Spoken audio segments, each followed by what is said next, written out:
Today's World Animal Day, so I thought let's have a conversation on pet play.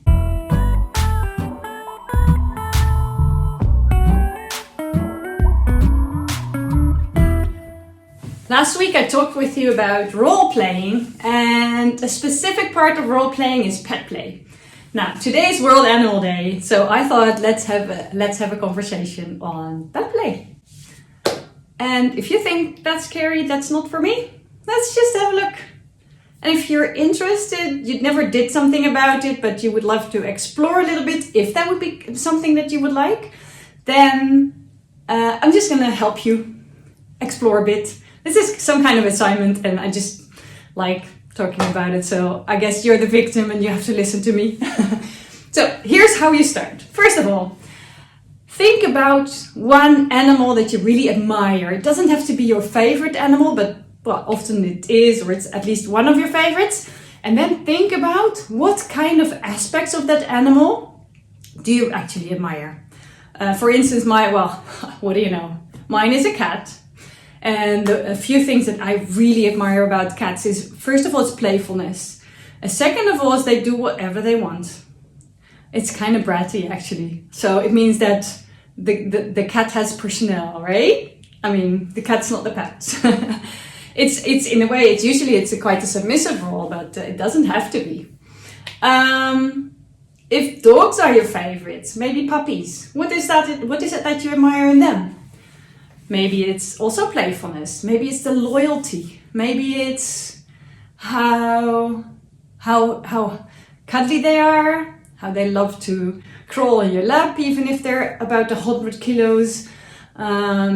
So what is it? What is the aspects? I mean, if it's a fox, maybe it's the playfulness. Maybe it's the smart assness. Maybe your favorite animal, maybe one of the animals that you admire is a spider. And maybe then it's about how they can crawl, how they can sneak, how useful they are. It can be an elephant.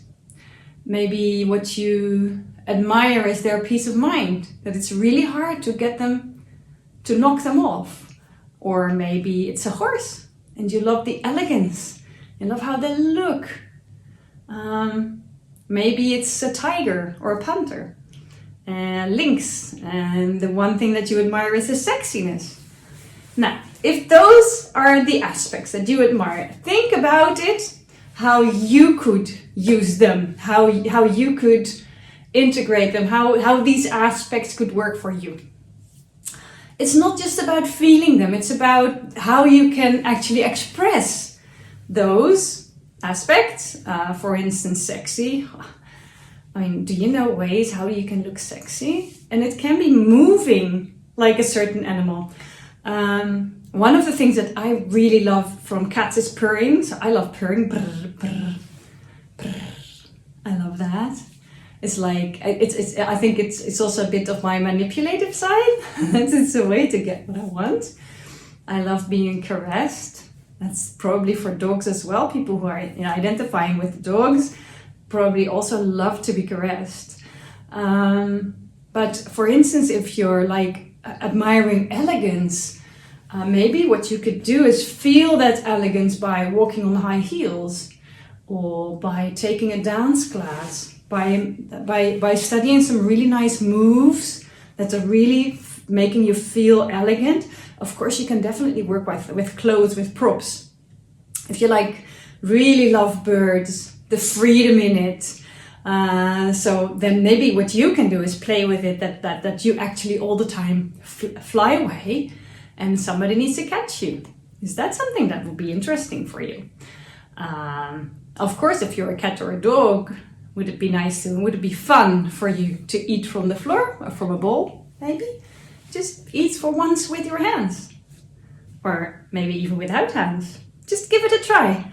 The whole point is, it doesn't have to be really looking that way, but just to feel the playfulness. And if you can let go of that shame, of that voice of your mother-in-law saying you should really not do that because it's not done, and what would the neighbors say? If you can turn off that voice and you can actually enjoy playing and being a wild animal, just an animal, You know, animals don't care about the opinions of others. Well, as far as I know, at least. So this is a great way just to experience a bit of playfulness, of trying to find out if there's something that you desire. If you think that if you love animals like horses and donkeys and stuff, then maybe it's a heel with a block. That will be fantastic for you to feel that, so you can actually make the noise also, but still feel very elegant. If you're looking for bird stuff, everything with feathers will work. Fur is of course fantastic for furry animals. There's so much that you can do.